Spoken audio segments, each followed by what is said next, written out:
그리스도인은 서로 사랑을 함께 나누며 또 귀한 축복을 항상 베풀 수 있는 우리 믿음의 자녀들이 꼭 될 수 있기를 원합니다. 오늘 이 말씀 베드로후서입니다. 오늘 이 말씀 속에 우리가 주는 것은 바로 신앙입니다. 이 신앙은 우리가 뗄래야 뗄 수 없을 정도로 신앙이 우리에게 가장 중요한 것 중에 하나인데, 지금 우리 기독교가 신앙이 어떤 이 핵심이 사라져 버렸습니다. 우리는 오늘 이 말씀을 통해서 주는 이 신앙이 무엇인가를 깨닫고 이 말씀대로 실천하면서 살아갈 수 있는 여러분들 될 수 있기를 주의 이름으로 축원합니다. 우리 인생에 있어서 아마 여러분 이 금전의 돈이라는 것은 굉장히 필요합니다. 이 돈이라는 이 돈의 위력이라는 것은 정말 필요한 것입니다. 아마 저도 이걸 요즘 절실히 느낍니다. 이 돈이 어떤 이 필요성, 정말 이거 돈도 이렇게 필요하구나 하는 것을 제가 느끼죠. 또 여러분 우리 청소년들은 지식, 지혜 정말 필요합니다. 사람이 지혜롭고 사람이 지식이 있으면 정말 그걸 통해서도 수많은 이익을 남길 수 있습니다. 그런데 이런 것들도 참 중요하지만 그 이상으로 더 중요한 것이 있습니다. 그것이 바로 보배로운 믿음인 것입니다. 여러분 중에는 금전도 중요하다고 생각하지만 지혜도 중요하고 모든 것이 중요하다고 생각되지만 저는 그보다 더 중요한 것은 바로 보배로운 믿음인 것입니다. 그래서 성경은 믿음은 바라는 것들의 실상이요 보지 못하는 것들의 증거로 성도의 이 믿음이 무엇이 된다고요? 생명이 된다는 것입니다. 이 생명, 우리의 믿음을 통해서 우리는 이 성도의 생명과도 바꿀 수 없을 정도로 정말 귀한 것입니다. 그리고 이 믿음은 우리 교회의 초석입니다. 이 교회를 세울 때 믿음으로 세운 것이지 어떤 물질로 세운 것은 저는 결코 아닙니다. 왜냐하면 이 교회를 세울 때도 저는 단돈 100만 원을 가지고 이 교회를 세웠기 때문에. 그러나 중요한 것은 우리의 그 믿음을 보시고 그 믿음을 통해서 계속해서 교회가 세워지고 이 교회를 이렇게 여러분 정말 교회의 초석이 됐던 것입니다. 그리고 이 믿음이라는 것은 우리 소망의 실상입니다. 사람은 소망이 없으면 안 됩니다. 여러분의 소망이 무엇인지 모르지만 우리에게 가장 큰 소망을 여러분들이 가지고 살아야 되는데 이 소망은 바로 믿음에서 나오는 것입니다. 믿음에서 나온다는 것은 이 소망은 내가 언젠가는 내가 하늘나라를 가야 되기 때문에 나는 그때까지 내가 주의 일을 열심히 하고 정말 우리의 신앙생활을 잘 해야지. 여러분 내가 왜 신앙생활을 잘합니까? 내가 왜 오늘 이 코로나 시대에 교회에 와서 예배를 드려야 되냐 말이죠. 이것은 바로 우리의 믿음 때문인 것입니다. 집에서 예배 드리면 믿음은 아닙니까? 이렇게 생각될지 모르지만 그러나 그렇지 않습니다. 가정에서 믿음이 성장하기가 쉽지 않기 때문에 주님은 주님의 몸된 교회를 세우라 간 것입니다. 그래서 이 교회에 와서 우리가 이 예배를 드리고 어떤 예배의 형태 속에서 모든 것들 하나하나 그것을 다 갖추어야만이 우리의 믿음이 성장하는 것입니다. 그 믿음이 성장하면 사람은 반드시 무엇을 가진다고요? 소망을 가지게 되었습니다. 그 소망을 가지고서 정말 우리는 계속해서 하루하루 전진해 가지 않습니까? 그럴 때마다 우리가 힘든 여정이 있어도 그것을 왜 이겨냅니까? 소망이 있기 때문에. 소망이 없으면 무너져도 소망이 있기 때문에 절대 무너지지 않습니다. 또한 이 믿음이라는 것은 아래로는 죄와 사망의 이 권세를 이기는 무기가 되는 것입니다. 믿음은 우리의 어떤 죄와 사망의 이 문제에서 우리가 반드시 그것을 이기기 위해서는 무엇이 필요하다고요? 믿음이 필요한 것입니다. 그리고 위에서 내려오는 이 은혜 받을 그릇이 바로 믿음인 것입니다. 그래서 어떤 사람의 그릇은 아주 작아요. 그런데 어떤 사람은 이 동백만한 이런 큰 그릇을 가지고 있습니다. 그러니까 그 믿음이라는 그릇을 통해서 하나님께서는 그 그릇에 넘치도록 부어주시는데 어떤 사람은 조금밖에 못 받습니다. 오늘 이 자리에 참사한 여러분, 우리의 믿음이 무엇이라고요? 바로 위에서 내려오는 은혜 받을 그릇이라겠습니다. 여러분은 이 그릇을 큰 믿음을 통해서 큰 그릇을 만들어서 정말 그 그릇에 여러분이 담아도 또 담을 수 있는 그런 귀한 그 믿음이 될 수 있기를 주의 이름으로 축원합니다. 실로 믿음은 세상의 모든 정욕과 모든 죄악을 이기는 것입니다. 이 믿음을 통해서 정욕을 이기고 믿음을 통해서 죄악을 이기는 것입니다. 왜 죄악을 이기지 못합니까? 그것은 믿음이 부족하기 때문인 것입니다. 그래서 우리는 신앙의 어떤 이 모든 가장 그 메카가 바로 믿음이기 때문에 그 믿음을 계속해서 성장해 가는 그런 놀라운 역사가 필요하다는 것입니다. 그래서 오늘 이 베드로가 말한 이 베드로후서에 정말 이 신앙이라는 것이 과연 뭐냐 말이죠. 오늘 본문에 정확하게 말씀했습니다. 첫 번째는 이 신앙은 보배로운 믿음인 것입니다. 믿음은 믿음인데 무슨 믿음이라고요? 보배로운 믿음이에요. 오늘 본문 13절 보면 예수 그리스도의 종과 사도인 시몬 베드로는 우리 하나님과 구주 예수 그리스도의 의를 힘입어 동일하게 보배로운 믿음을 우리와 같이 받은 자들에게 편지한다고 했습니다. 오늘 이 자리에 참석한 여러분은 정말 보배로운 믿음을 가진 진짜 주님께서 여러분을 보실 때 너는 보배로운 믿음을 가졌구나. 정말 오늘 주님께 그런 칭찬을 듣는 여러분들 다 될 수 있기를 주의 이름으로 축원합니다. 하나님과 주님의 의를 힘입어서 동일하게 이 보배로운 믿음을 받았다고 했습니다. 우리는 오늘 이 시간을 통해서 하나님과 주님의 의에 힘입은 사람입니다. 어떤 주님의 의만 아니라 하나님과 주님의 그 의를 힘입어서 동일하게 보배로운 믿음을 가졌다. 이것은 조금 제가 설명을 해드리면 이 베드로후서를 보내는 이 베드로의 신앙을 말하는 거예요. 그리고 또 베드로후서를 받는 누가 있습니까? 성도들이 있습니다. 그런데 중요한 것은 그 신앙에는 하등의 차이가 없다는 것을 말하고 있습니다. 사도는 무엇을 가졌습니까? 특권과 직책을 가졌어. 목사라는 직책을 가졌고, 그리고 하나님의 그 귀한 말씀을 전할 특권을 가졌습니다.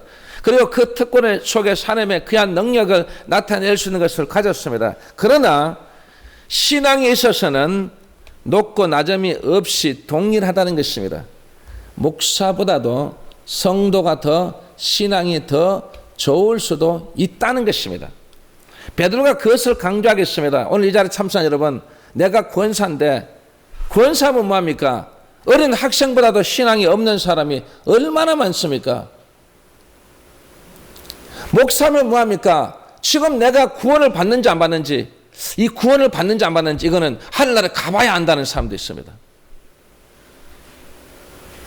신앙이라는 것은 목사력에서, 장로력에서, 권사력에서 무조건 신앙이 절대로 좋다고 볼 수 없는 것입니다. 이것은 어떤 특권과 직책하고 전혀 관계가 없는 것입니다. 신앙에 있어서는 절대로 어느 누가 더 신앙이 좋은지를 모르기 때문에, 그래서 여러분들이 신앙생활을 목사부터 해서 모든 성도들이 정말 그 신앙이 그게 맞게, 목사님답게, 장로님답게, 권사님은 권사님답게 진짜 이 신앙의 어떤 그것이 나중에 진짜 그 단계가 계속 올라가서, 야, 너 진짜 믿음이 좋고 너 신앙이 참 좋구나, 그거는 주님께 듣는 것입니다. 우리 눈으로 봤을 때는, 야, 저 권사님이 진짜 신앙이 좋겠구나, 천만의 말씀입니다. 그렇지 않습니다. 우리 눈으로 보는 것은 다 우리가 알 수가 없습니다. 그래서 우리는 정말 어떤 이 베드로가 말하는 것처럼 신앙에 있어서 여러분 절대로 직책과 무관하다는 것을 말씀하고 있습니다.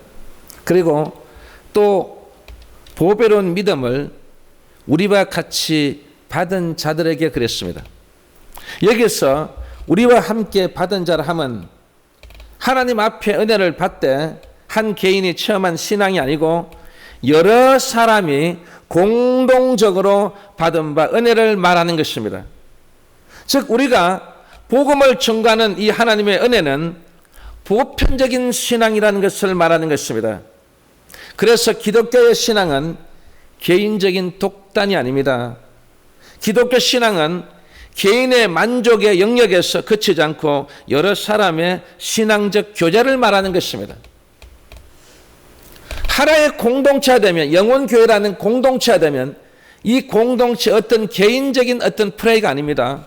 함께하는 공동, 함께하는 함께하는 모든, 함께하는 주의 그 모든 역사를 바로 이 베드로가 지금 말하고 있는 것입니다. 그래서 우리에게 공통적인 신앙의 고백이 있죠. 똑같습니다. 어느 누구든지 이 신앙 고백을 드리지 않으면 그것은 무효인 것입니다. 그것은 아무런 의미가 없는 것입니다. 바로 주님께서 우리에게 사도신경을 주셨어요. 이 사도신경은 여기에 어떤 남녀노소 어떤 누구를 막론하고 이 사도신경은 그 신앙 고백처럼 그대로 우리 모두가 함께 동일해야 된다는 것입니다. 이 고백이 틀리면 안 됩니다. 그 고백이 틀리면 그것은 여러분 바로 우리와 전혀 관계가 없는 사람들입니다. 그래서 이 베드로는 그리고 보배로운 믿음을 받은 자에게 편지하느니라 했습니다. 여기서 신앙은 받은 것이라 해서 이 신앙의 수동성을 강조했습니다. 즉 기독교는 계시적 종교라고 말하지 않습니까? 그래서 우리의 신앙은 결코 인간의 창조에서 나온 것이 아니라는 것입니다. 그러면 무엇입니까? 바로 하나님께서 직접 주셔서 받은 신앙이라야만 되는 것입니다. 이것이 왜 그렇게 중요할까 여러분? 인간의 창조라는 것은 인간이 만들어낸다는 것입니다.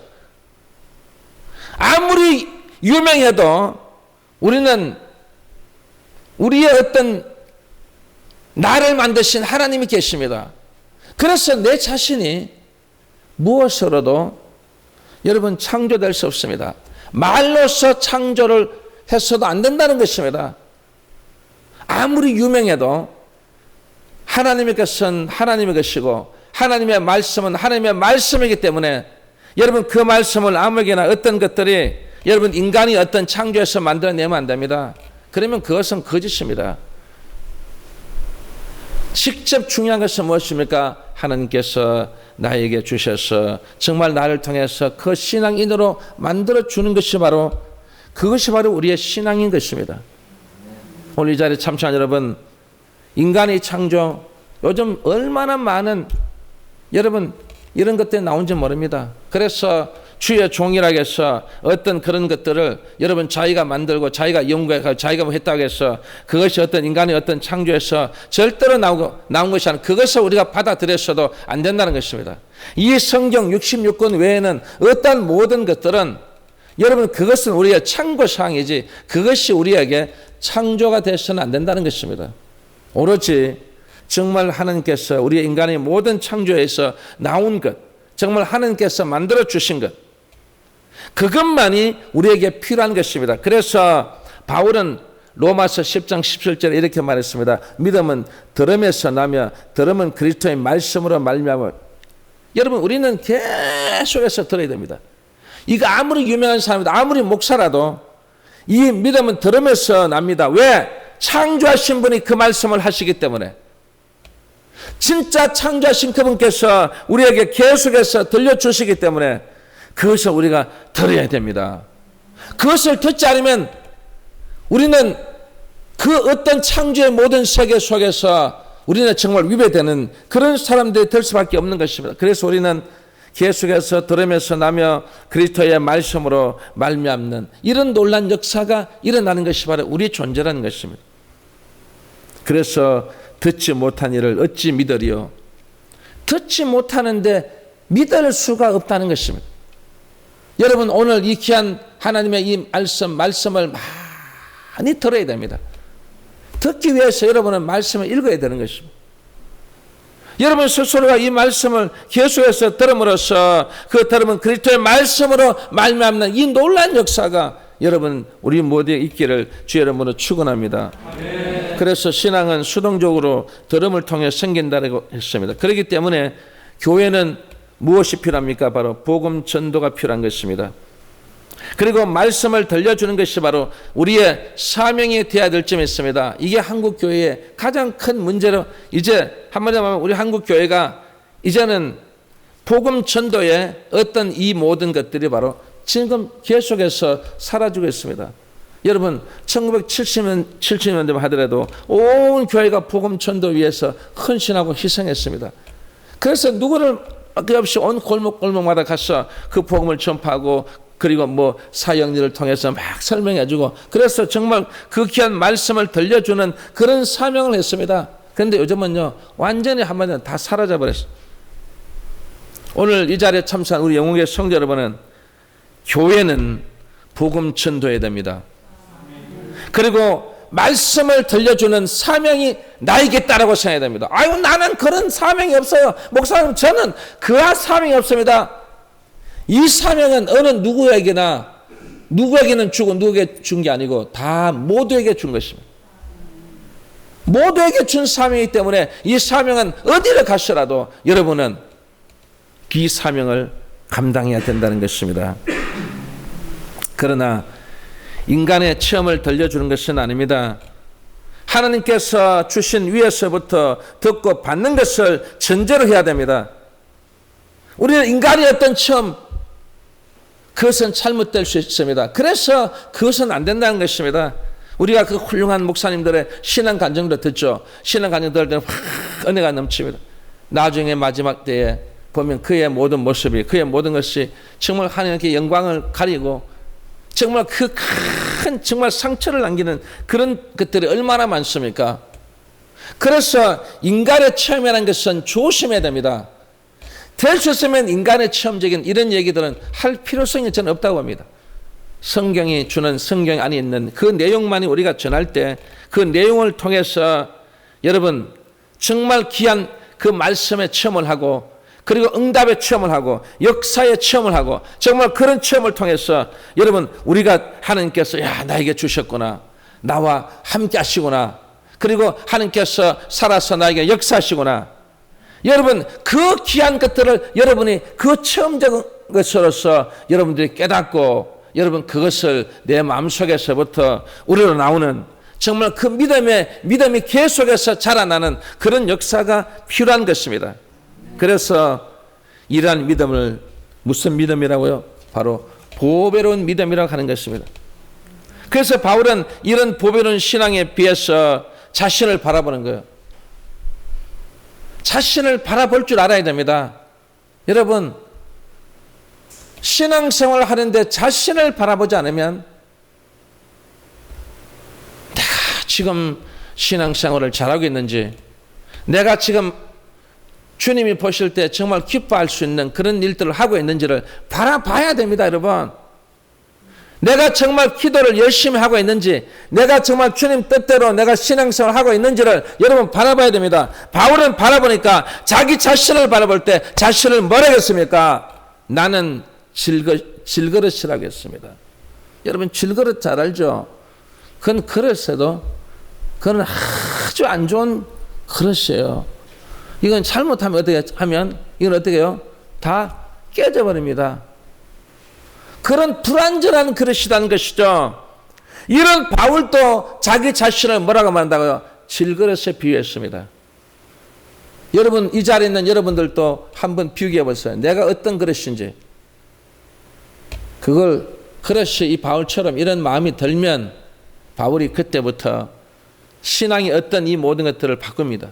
그리고 신앙생활을 하는데도 더 열심히 더 적극적으로 더 나아갑니다. 오늘 이 자리에 참석한 여러분들도 마찬가지로 내 자신이 지금까지 질그릇처럼 이런 모습으로 정말 여러분 내비친다면 지금부터는 여러분 이 자신의 어떤 마음의 모든 것들을 어떻게 해요? 바꿔야 됩니다. 주님께서 기뻐하시는 그런 모습으로 우리가 바뀌어져야 됩니다. 그런데 우리 현대인들은 보세요. 에서가 팥죽 한 그릇으로 장자권을 판 것처럼 정말 이 믿음을 헌신장처럼 내버리고 헌신장처럼 그렇게 취급하는 경우가 너무나 많다는 것입니다. 그래서 여러분은 우리 어떤 이 믿음이, 여러분의 믿음이 정말 이렇게 팔아먹고 그리고 헌신장처럼 그런 우리의 믿음이 돼서는 결코 안 되는 것입니다. 여러분에게 가장 소중한 것이 바로 무엇이라고요? 믿음이라고 생각해야 됩니다. 이 믿음을 가지고서 내가 앞으로 진짜 이 소중한 그 믿음을 잘 간직하고 그리고 이 믿음을 잘 지켜나갔어. 그리고 이 믿음이 계속해서 성장했어. 정말 이 믿음이 가장 소중하다는 것을 나중에 깨닫고 살아갈 때 언젠가는 주님을 만나게 될 것입니다. 주님을 만났을 때 이것을 보는 것입니다. 근데 믿음이 얼마나 되냐, 믿음이 되냐. 이 믿음에 대한 이 부분은 주님께서 반드시 짚고 넘어갈 것입니다. 그래서 여러분들은 이 믿음이 얼마나 소중하다는 것을 깨닫고 오늘 이 말씀대로 살아갈 수 있기를 바랍니다. 그리고 두 번째 이 신앙은 이 베드로서에서 말하는 이 신앙은 바로 은혜와 평강을 말하는 것입니다. 오늘 본문 2절에 보면 하나님과 우리 주 예수를 알므로 은혜와 평강이 너희에게 더욱 많을지어다 했습니다. 오늘 이 자리에 있는 여러분들은 은혜와 평강이 많아지기를 바랍니다. 은혜와 평강이 많아져야 돼요. 물고기는 물속에서 뛰어놀지 않습니까? 그런데 아무리 물고기가 헤엄을 잘 친다고 하더라도 물이 없으면 헤엄을 칠 수가 없습니다. 물이 없는데 무슨 이 물고기가 헤엄을 칩니까? 이처럼 성도가 아무리 평강의 생활을 하고 싶어도 받은 바 은혜가 없이는요, 이 평강을 누릴 수가 없는 것입니다. 그러면 이 평강과 은혜가 항상 같이 공존해야 된다는 것을 보여주는 것입니다. 그러면 이 평강이란 무엇일까요, 여러분? 평강이란 모든 불행과 모든 역경을 초월해서 소망 중에 즐거워하는 생활이라는 것입니다. 그래서 이 평강은 우리가 병 중에서도 우리가 기뻐 찬송하고 감사해야 된다는 것입니다. 아니 무슨 사고가 났는데 무슨 하나님께 감사를 하느냐? 저는 우리 친척들이 우리 아버지에게 그렇게 얘기하는 것을 제가 많이 들었어요. 온 피투성이가 돼가지고 완전히 지금 생명의 어떤 그런 것들의 그 위협을 느끼는데도 입에서는 하나님 감사합니다. 왜 감사했을까요? 우리 아버지가 왜 감사했을까요? 그것은 지금까지 이 순간까지 네 생명을 요 정도로 이걸 아직까지 안 들어가시고 요 생명이 붙어있는 고기까지만 해주셔도 감사하는 걸 제가 봤어요. 아, 그렇구나. 우리가 어떤 원에서 정말 이 병이 걸려서 정말 그거 할 때 하나님, 제 같은 사람이 왜 이런 병을 주십니까? 원망하는 게 아니라 하나님 제게 요 병을 요 정도로 주셔서 너무너무 감사합니다. 그것이 바로 무엇이라고요? 평강인 것입니다. 그리고 풍랑 중에서도 여러분 우리의 풍랑이 얼마나 많아요. 그 풍랑 중에서도 우리가 어떻게 해요? 기뻐 노래하며 감사하는 생활이 필요하다는 것입니다. 그리고 여러분 우리에게 나타나는 환란이 있지 않습니까? 이 환란 중에서도 정말 어떻게 여러분 그 환란이 왔는데 환란을 이 정도로 우리에게 주셔서 요만큼의 환란을 주셔서 감사해야 되는 것입니다. 그 사람이 바로 평강의 사람이에요. 평강을 가지고 있는 사람이에요.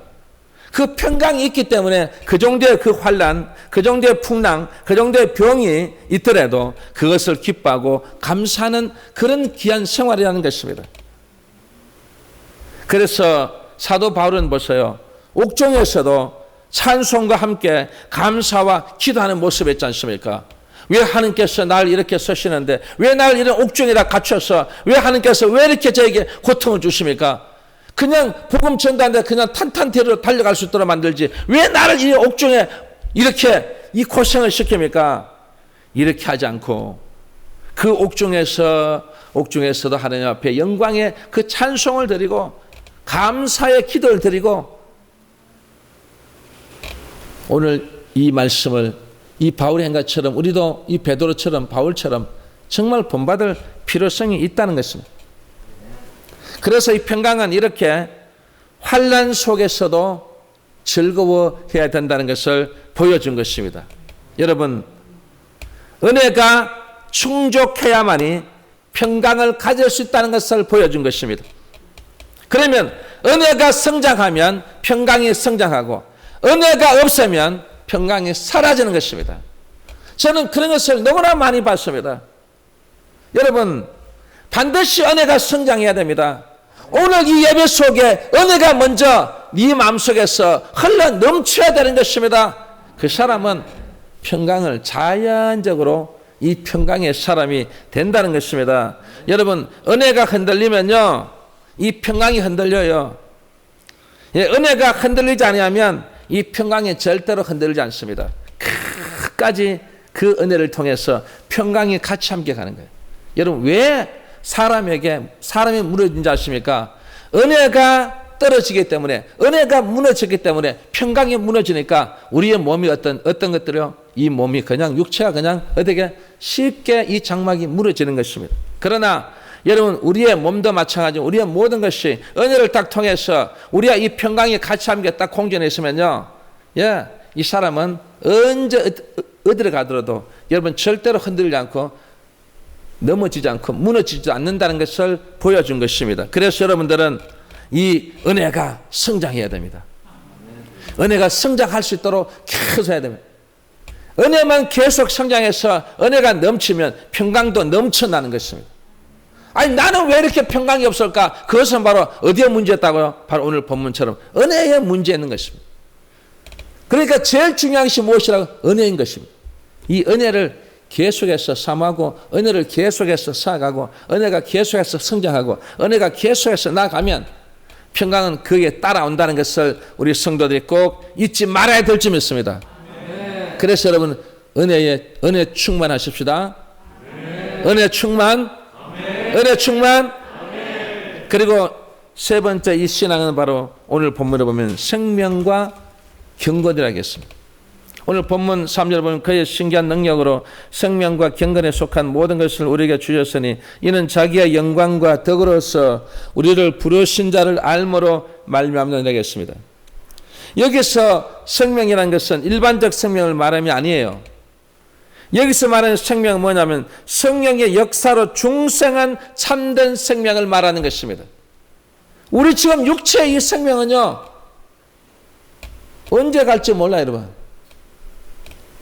결론적으로 무슨 말입니까? 언젠가는 가야 될 생명.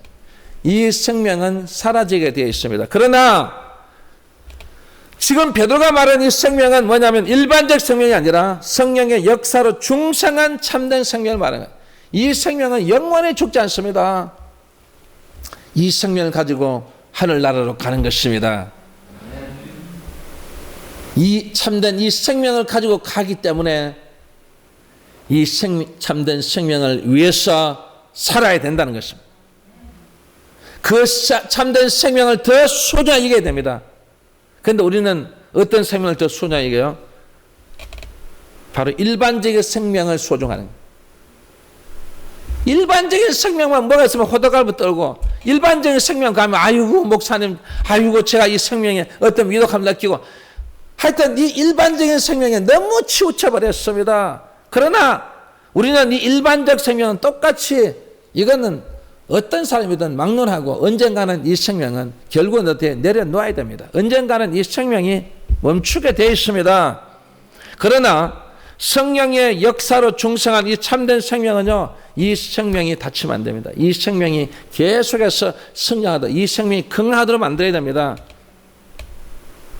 그러기 위해서는 무엇이 필요하다고요? 바로 경건이 필요한 것입니다. 그래서 생명과 경건이라 한 것입니다.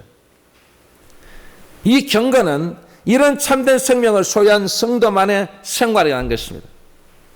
그러면 중생치 못한 자에게 이 경건한 생활이란 있을 수 없다는 것을 보여준 것입니다.